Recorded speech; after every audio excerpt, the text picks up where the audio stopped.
Bonjour à tous, oui ça fonctionne. Buenos dias.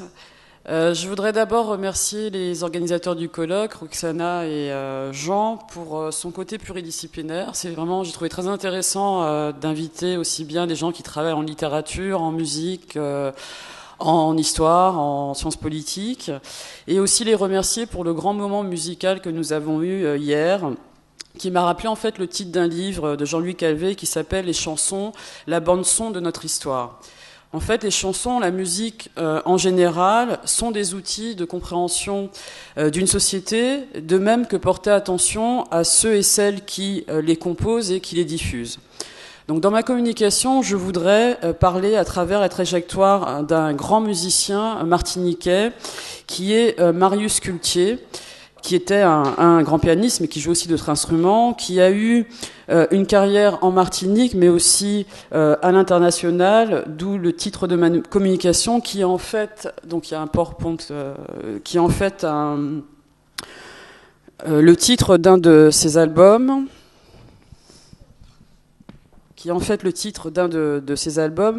Marius de la Martinique, montrer en fait qu'il a eu une influence évidemment en Martinique, mais aussi à l'international, et donc à travers cette communication, montrer comment à travers ses choix musicaux, artistiques et personnels, il s'inscrit en fait dans un grand mouvement sociopolitique et culturel des années 1960-70 en Martinique, qui questionne l'identité en articulant l'individuel et le collectif. Concernant l'identité, j'ai repris une citation de Anne-Marie Drouin, qui est une philosophe qui me semble intéressante. Elle dit, je cite, « L'identité est donc ce qui marque l'unicité et qui fait que chaque individu est différent des autres. L'identité est aussi ce qui rassemble des identiques, des éléments qui se ressemblent et forment alors un collectif. » En fait, c'est une réflexion que je mène depuis ma thèse, où j'ai fait une comparaison entre l'émigration des Antillais en France et les Portoricains aux États-Unis. Et pour la période donc, de l'immigration antillaise, il s'agit de la grande période qui est caractérisée par le BUMIDOM, le Bureau pour le développement des migrations intéressant les départements d'outre-mer.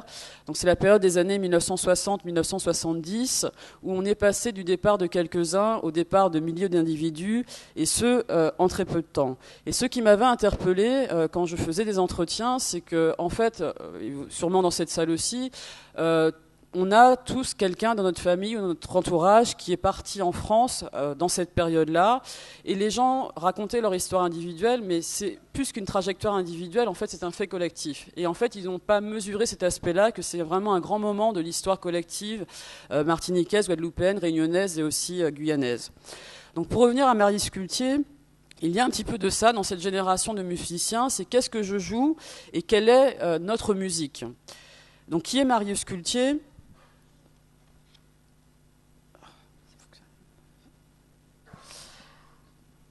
Donc j'ai choisi évidemment quelques moments de sa vie pour rester dans le temps imparti. Donc il est né le 23 avril 1942 à Fort-de-France, au Terre-Saint-Ville, donc qui est un quartier populaire de Fort-de-France et un quartier où résident en fait beaucoup de musiciens. Il est issu en fait d'une grande famille de musiciens par son père, c'est la famille Lancry. Son père, Marius Lancry, est un pianiste, un chansonnier. Il a participé à la fondation en 1950 du premier centre musical départemental de la Martinique, dont le but était de répandre et de favoriser l'art musical et de contribuer à l'éclosion donc, d'un mouvement en Martinique. Il est aussi connu pour avoir, lors de la mort d'André Liqueur, donc André Liqueur, c'est un journaliste dont le corps a été retrouvé à Casse-Pilote, dans le Nord Caraïbe de la Martinique, le 12 juillet 1934. Son corps était ligoté. Et ça a créé un grand moment d'émotion en Martinique par rapport à sa personnalité. C'était un journaliste du journal Justice, qui est un journal du groupe Jean Jaurès, donc tendance communiste, et qui est devenu en fait le journal du Parti communiste, et qui existe jusqu'à aujourd'hui d'ailleurs. Et dans plusieurs articles, il avait dénoncé la collusion entre les personnalités de l'usine, du monde politico-judiciaire en Martinique. Et donc sa mort, qui a été requalifiée d'assassinat, a été un grand moment d'émotion collective en Martinique. Son enterrement, il y a eu beaucoup de personnes. Et Marius Lancry a écrit une valse, la valse triste pour le camarade André Liqueur, à l'occasion donc de sa mort. Donc il vient d'une famille connue. Marius Cultier, il est autodidacte. Il n'a pas pris de cours de musique. Et en fait, il a un piano chez lui, ce qui n'est pas commun à l'époque. C'est la petite bourgeoisie, la bourgeoisie de Fort-de-France qui a ça. Et en fait, il joue d'oreille. Donc la trajectoire d'un homme, elle se comprend évidemment par rapport à des moments importants. C'est que ce que les sociologues américains appellent les turning points, qu'on appelle nous en fait en français d'un terme générique les bifurcations. Et dans la vie de Marius Cultier, il y a un moment important, c'est la mort de ses deux parents la même année, en 1956. Il a 14 ans, il perd ses deux parents et ça change en fait sa trajectoire. Il choisit en fait de faire de la musique. Et c'est important parce que il a fait ce choix plutôt que les études, alors qu'à ce moment-là, il était élève au lycée Schellcher, qui est le lycée prestigieux en Martinique. C'était le seul lycée à l'époque. Il y avait vraiment une sélection pour y rentrer. Donc il fait un choix, évidemment, contre son milieu familial. Il est élevé par ses deux grandes sœurs, qui auraient évidemment préféré qu'il continue ses études et qu'il fasse de la musique à côté d'un métier. Son père était comptable, hein, et il faisait donc de la musique à côté de son métier. Et il fait aussi un choix par rapport en Martinique, qui est de vivre de la musique. Il veut devenir en fait musicien professionnel, à un moment où lui-même dit, je cite une interview, les gens ont toujours eu une approche négative pour les musiciens, pas pour la musique. Le musicien a toujours été l'amuseur public, sauf quand il faisait du classique. Donc, alors que joue Marius Cultier, il est reconnu très tôt par ses pairs pour être un excellent pianiste. Il sait jouer du classique, mais il fait le choix, en fait, de revisiter la musique traditionnelle martiniquaise. Il fait une ouverture sur la Caraïbe et surtout sur le jazz. Il va mélanger le jazz et la musique antillaise. Et c'est un moment où, en Martinique, en dehors des variétés françaises, la musique principale, c'est la biguine. Donc à la fin des années 50, il y a parmi tous les événements en Martinique, il y en a deux qui me semblent importants pour comprendre sa trajectoire aussi et pour articuler l'individuel et le collectif. C'est d'abord le retour d'un grand musicien en Martinique qui est Franz Charles Denis, que l'on appelle Francisco, qui était parti donc à Paris en 1948 et qui revient en 1956. Et au cours de son séjour à Paris, il a eu beaucoup de contacts avec des musiciens cubains et africains. Il a ouvert d'ailleurs un club où venaient beaucoup de gens issus de l'Amérique latine en général. C'est quelqu'un qui est issu, donc a eu une trajectoire aussi à l'encontre un peu de son milieu familial. Il est issu de la bourgeoisie mulâtre foyalaise, donc de Fort-de-France. Et en fait, quand il revient en Martinique, il va introduire le tambour dans la musique martiniquaise, alors qu'à ce moment-là, le tambour est un instrument dévalorisé, connoté essentiellement. C'est un instrument, on dit, c'est bagaille vieux nègre, la musique des vieux nègres. On n'utilise pas en fait le tambour. Et avec Jacques Gilles et Marius Cultier, Francisco va diffuser un nouveau genre musical en Martinique, la biguine latino, la biguine lélé, qui va mêler la biguine et le tambour traditionnel bélem. Donc ça, c'est un moment important. Le deuxième moment important, ce sont les événements de décembre 1959 en Martinique. À la base, en fait, c'est un accident de la circulation entre un automobiliste blanc et qui renverse un scooter qui était conduit par un Martiniquais noir. Donc, il s'ensuit une altercation, mais de là va découler des émeutes à Fort-de-France avec un affrontement entre les jeunes et les CRS, avec des morts, hélas, et des blessés. Et décembre 59, c'est vraiment un tournant dans l'histoire de la Martinique parce que ça va ouvrir 2 décennies d'affrontements très violents entre la population, principalement les jeunes, et les forces de l'ordre. C'est un moment où il y a de nouvelles revendications politiques avec l'émergence de mouvements autonomistes, indépendantistes, alors que l'on croyait que le statut qui a été accordé en 1946, on passe d'une colonie à un département, allait régler la situation économique et sociale. Donc il y a une déception par rapport à ce statut. Et on est aussi donc, dans le contexte de la guerre d'Algérie, des 30 Glorieuses en France, et il y a une volonté véritablement manifeste du gouvernement de contrôler cette jeunesse. Il y a une mobilisation de la jeunesse martiniquaise, mais plus globalement antillaise, aussi bien aux Antilles qu'en Martinique, à travers des associations étudiantes comme l'AGEM, l'Association Générale des Étudiants Martiniquais, et des groupes qui vont introduire en fait véritablement l'idée de la lutte armée, comme l'OJAM, l'Organisation de la Jeunesse Anticolonialiste de la Martinique, et le GON que vous connaissez en Guadeloupe. Donc ce sont en fait des moments importants parce qu'il y aura la mise en place d'une politique migratoire, la réactivation du service militaire, donc on vise principalement la jeunesse. Et on se rend compte de quoi? Donc ce sont les jeunes de la génération de Marius Cultier, ce sont les gens qui sont nés pendant la Seconde Guerre mondiale, donc qui ont entre 16 et 28-30 ans dans les années 60-70. C'est cette génération-là que l'on va retrouver en Martinique, dans les principaux mouvements politiques, autonomistes, indépendantistes, dans les associations, dans tout ce qui milite pour la vie culturelle martiniquaise. C'est eux que l'on va retrouver en Martinique dans les années 80 et 90.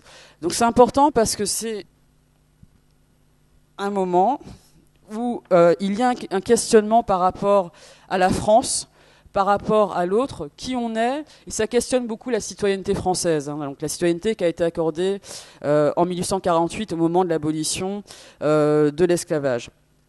Hier, le professeur Andrés Bersard, dans sa communication, il soulignait, je trouve, deux choses intéressantes.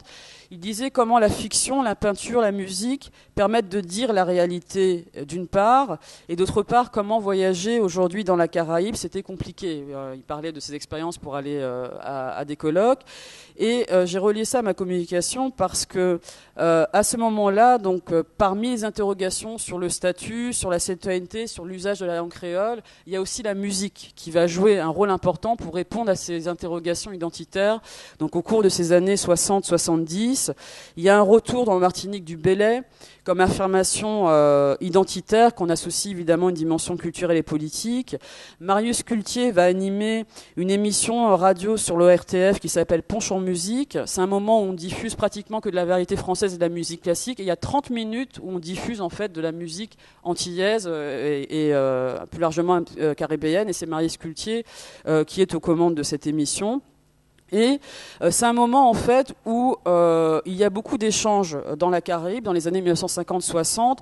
Marius Cultier lui-même va voyager beaucoup, il va vivre à Trinidad quelques mois, à la Barbade, et il va même gagner un concours de piano à Porto Rico en 1963.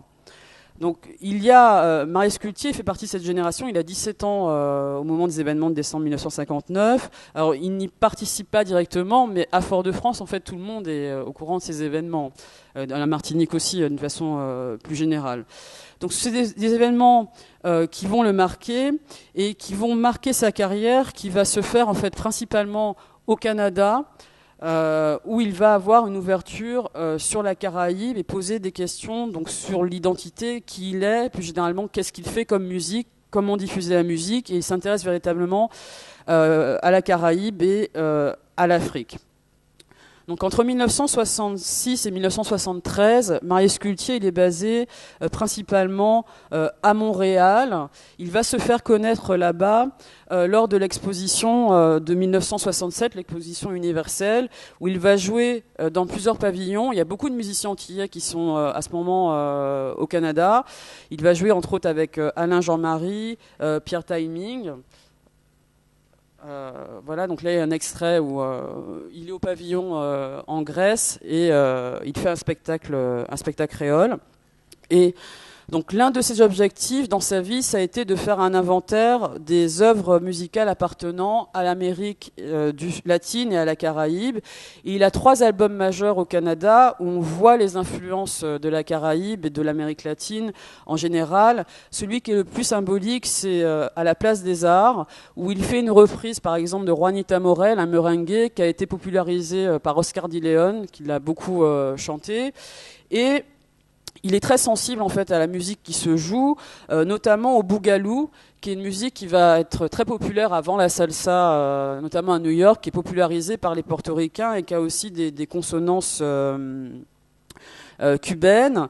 Et il a déjà une chanson en 1969 qui s'appelle Coco Boogaloo, où il dit, donc sur un rythme latino, où il dit Bayo Boogaloo, c'est ça yoka mandé, Bayo Boogaloo, c'est ça yoka dansé. Donnez-leur du boogaloo, c'est ceux qu'ils demandent. Donnez-leur du boogaloo, c'est ceux qu'ils dansent. Et donc sur le CD, le vinyle, à la Place des Arts, il a un boogaloo qui s'appelle Guanavaco. On va écouter un petit extrait, s'il vous plaît. Merci. Technicien.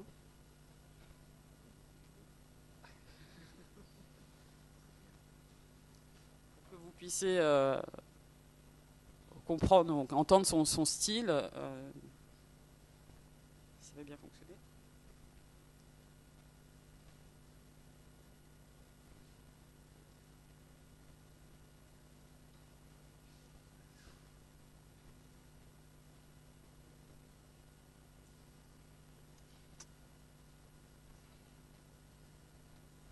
Vous allez à du direct. Il n'y a pas de...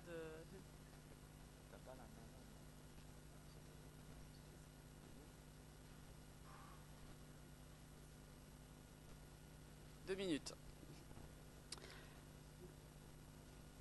Alors, je continue sur la minute. Donc, au niveau personnel et aussi ses dimensions connectives, par sa trajectoire, en fait... C'est bon, alors.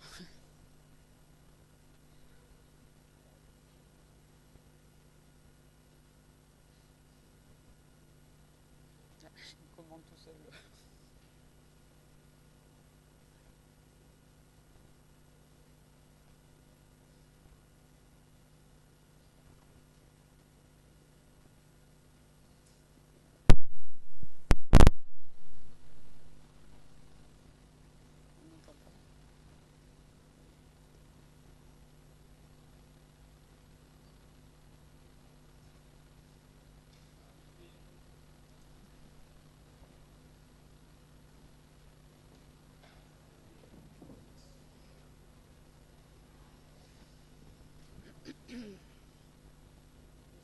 Ah non, il n'y a pas de son. Il n'y a pas de son. Bon, on va revenir, j'espère, parce que sinon la truc sans musique. Alors du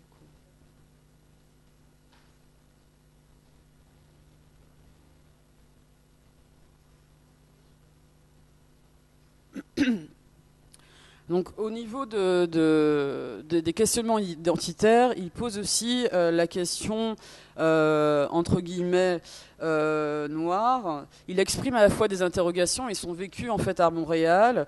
Dans ses interviews de cette époque-là, il ressort, en fait, sa curiosité intellectuelle. Il est au contact de musiciens haïtiens, afro-américains. Il va jouer avec Miles Davis, avec Stevie Wonder, entre autres.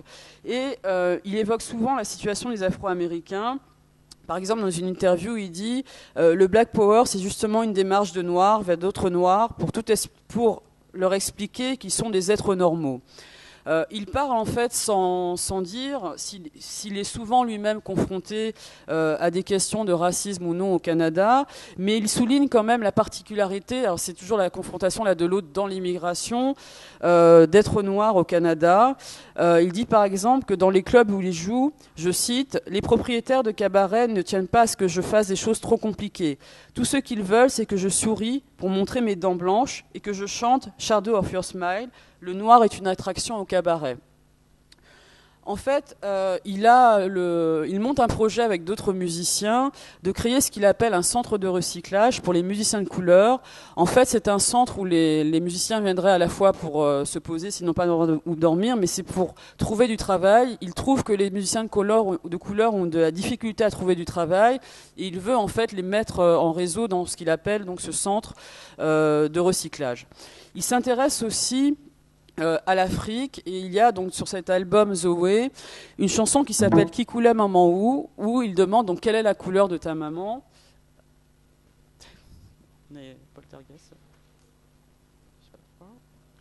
Et initialement, donc, ce colloque devait se terminer le 8 mars lors de la Journée de la Femme.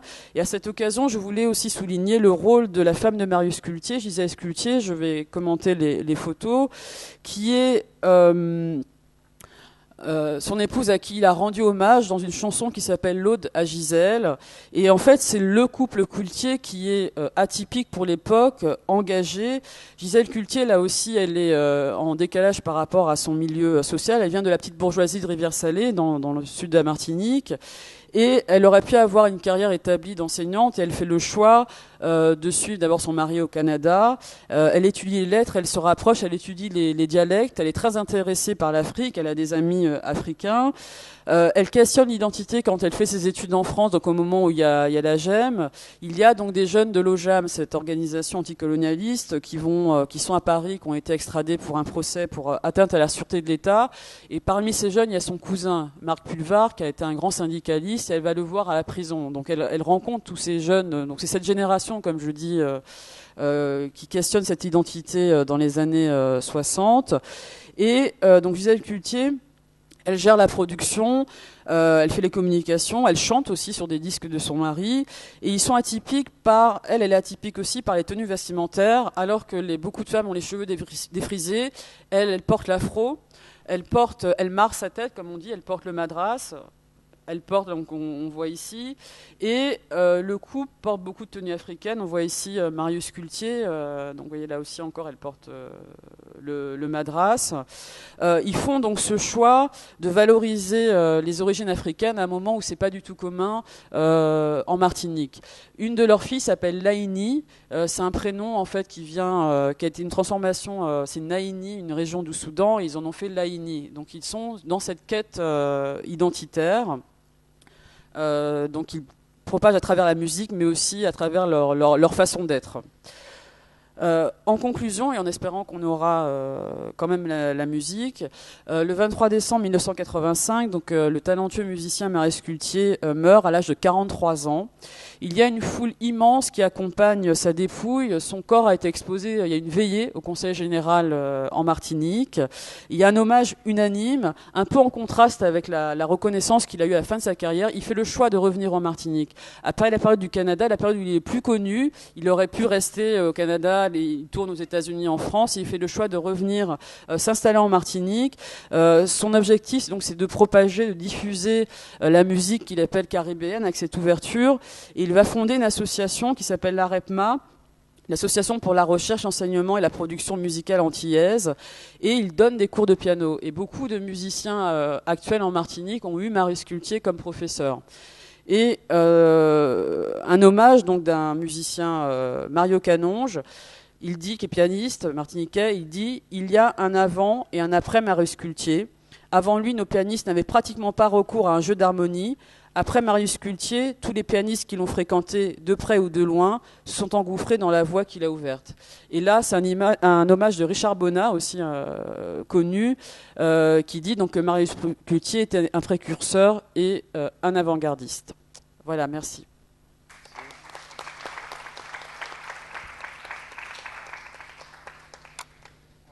Peut-être, j'espère, le Bougalou.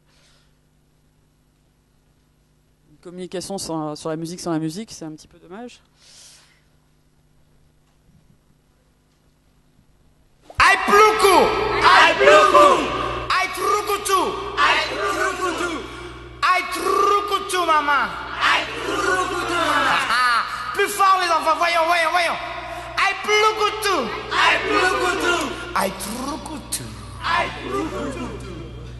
Plukutu, plukuta, plukutu, plukuta, plukutu, plukuta, plukutu, plukuta, plukutu, plukuta, la coco de pita, plukutu, plukuta, plukutu, plukuta, plukutu, plukuta, plukutu, plukuta, plukutu, plukuta, plukutu, plukuta, plukutu, plukuta, plukutu, plukuta.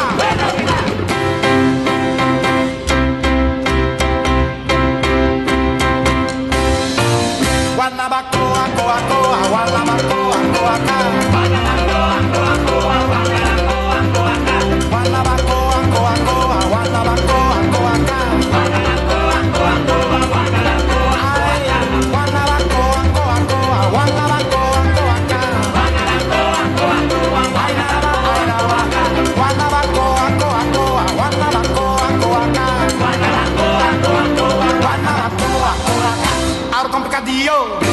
Out con pecadillo, salve a cueva, salve a cueva.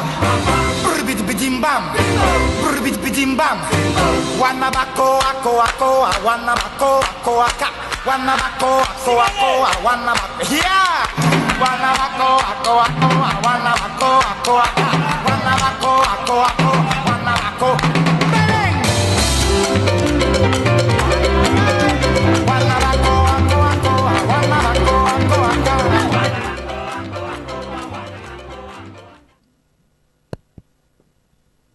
avez pu entendre donc une façon de mélanger les styles musicaux, donc avec du créole, les rythmes latinos, c'est le guariron, et les musiques portoricaines. Et ça, c'est Marius Cultier en 1969. Et en tout cas, merci beaucoup, chers collègues.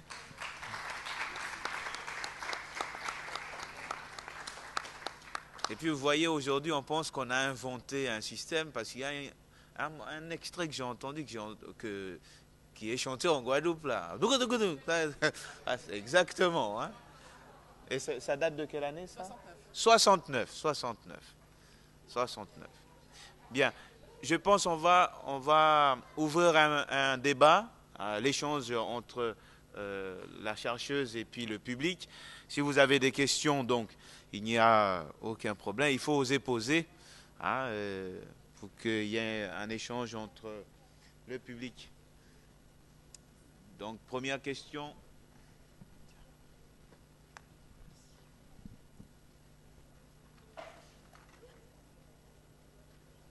Ça fonctionne par les micros.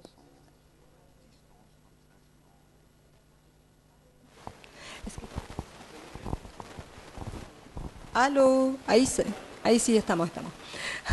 Excusez-moi. D'abord, vous féliciter, c'était vraiment très instructif. Moi, je ne connais absolument pas le personnage ni la musique martiniquaise. Et puis, je voulais juste poser une question. Et je ne sais pas si peut-être que j'ai pas entendu là, vous avez peut-être développé la chose, mais je voulais juste savoir si à la même période du musicien, il y avait d'autres mouvements artistiques. Quels étaient les styles à ce moment-là, s'il était vraiment précurseur dans le sens de cette recherche identitaire musicale, on va dire. Est-ce qu'il y avait entre musiciens des courants différents en fait dans la même période en fait, juste ça? Oui, il y a plusieurs courants. Lui, il n'est pas en Martinique, en fait. Il part. Alors, c'est intéressant parce que c'est aussi dans l'immigration qu'il y a cette question identitaire et toutes ces transformations. Donc, il y a le tambour belay qui revient en Martinique. Donc, il y a ce mouvement qui est porté. Mais d'une façon générale, on est plus dans la musique traditionnelle. Et quand il revient, c'est l'époque où va émerger le zouk et l'arrivée de la musique haïtienne en Martinique. Donc, il est vraiment précurseur par rapport à son style de musique. Et quand il revient en Martinique, il est connu parce qu'il était déjà connu avant de partir, mais il a du mal à apporter cette fusion big in jazz parce que c'est plus ce qu'on écoute en Martinique. On est déjà dans le compas, on est dans le zouk. Merci.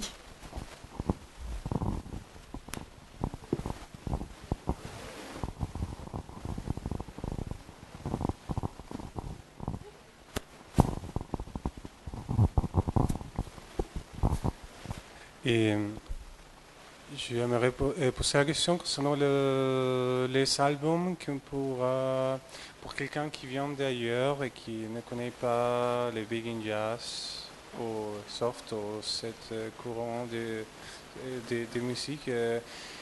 Et s'il y a un album classique qui pouvait nous recommander pour...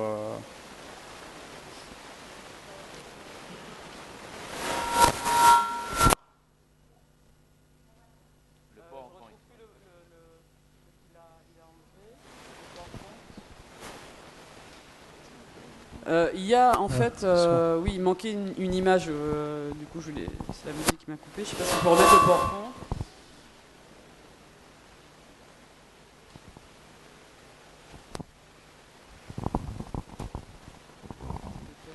Il y a en fait, oui, ça va venir, je vais vous montrer l'adresse du site. Ça va fonctionner.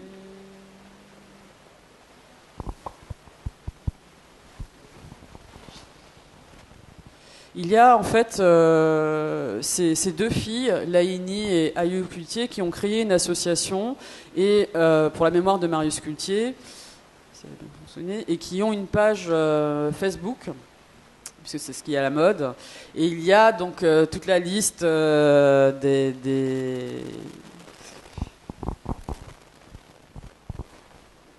Là, je ne contrôle plus depuis en haut, je crois que c'est Poltergeist. Il y a la liste de ce qui est enregistré, parce que voilà, c'est ça, cette page-ci. Il y a une dizaine d'albums, et après il y a plein de chansons qui sont enregistrées, donc je vous invite à consulter ça. Et leur objectif, en fait, c'est de trouver des fonds pour faire un film, un documentaire sur Marius Cultier, qui est très connu dans le milieu musical, mais aussi dans la Caraïbe. C'est ça, aujourd'hui, il y a des artistes qui redécouvrent Marius Cultier et qui rappellent vraiment son influence en termes d'harmonie. Ils disent que souvent que des fois, quand on écoute ces chansons, certaines peuvent paraître légères, mais en fait, dans les paroles, mais il faut écouter le son. Et le son, ils disent qu'il est très compliqué. Et surtout pour quelqu'un qui est autodidacte. Donc je vous invite à regarder sa page Facebook et vous aurez la liste des albums, mais celui à la place des arts, c'est probablement celui où il y a le plus d'influence de l'Amérique latine. Merci.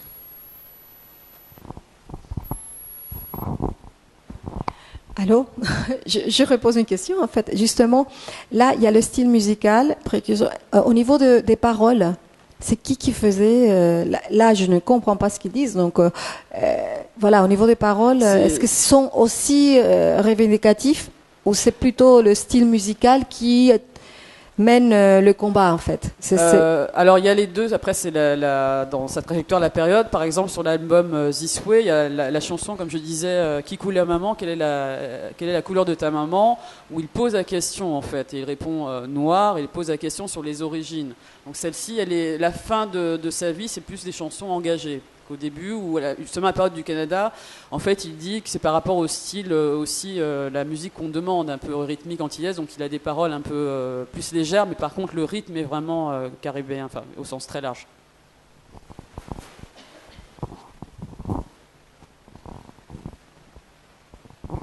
Bonsoir, bonjour. Juste une dernière question. J'aurais voulu savoir en quoi la musique de Marius peut être considérée comme une trace, une marque de l'archipel caribéen et de cette identité par rapport au concept de créolisation de Glissant. Le tout monde. Je vous répondrai par le tout monde. Le tout monde, tout simplement.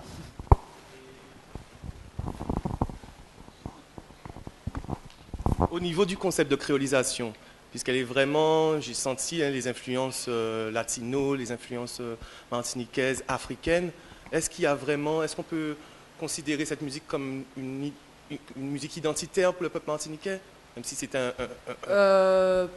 de son vivant. Elle n'a pas été associée comme le Bélé à un mouvement politique. Le Bélé est toujours d'ailleurs associé à une identité politique, l'idée d'indépendance, donc pas celle de Marius Cultier. On la reconnaît comme une musique véritablement martiniquaise, mais c'est plutôt après, en fait, après sa mort, oui. Ah, c'est dommage. Comme souvent. Même s'il était très connu de son vivant, mais la reconnaissance véritablement, elle est venue. C'est un peu comme la communication d'hier au moment de sa mort. Ah oui, chaque année, en décembre, entre le 23 et le 25 décembre, il y a des reportages sur Marius Cultier, au moment où il décède. Oui. Chaque année. Merci. J'ai une question, chers collègues. Comment était-il perçu par les nationalistes anticolonialistes? Et voilà. Il est connu par certains, ça c'est toujours intéressant, ceux qui sont allés à l'école avec lui. Au lycée Schellcher, c'est une génération, il y a très peu de personnes, mais il y a cette idée qui n'est pas propre à la Martinique, qui est quand vous êtes ailleurs. Quand vous êtes ailleurs, vous n'êtes pas de ceux qui font la lutte, et lui il est ailleurs au moment où il y a enfin en tout cas, à un moment il est au Canada. Donc il est connu par amitié, mais on ne le porte pas pour mener justement une association culturelle et identitaire. On va prendre plutôt le Bélé, Raoul, Émile, pour ça. Alors d'après ce que je sais, j'ai eu l'occasion de discuter avec sa fille, il n'a pas d'engagement politique, il n'a pas de carte à un endroit, mais il a un engagement, la politique c'est pas seulement avoir sa carte dans un parti, il mène son combat en fait à travers la musique.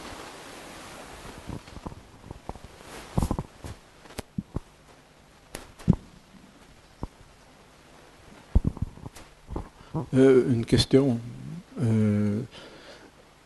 de quelqu'un qui ne connaît pas du tout. Quelle est la relation qui existe ou qui n'existe pas entre tous ces mouvements musicaux en Martinique, d'une part, au point de vue identité, et puis, d'autre part, ce qui est littéraire, Césaire, Glissant, Confiant, Chamoiseau et autres. Il y a une relation ou bien ce sont des classes sociales différentes?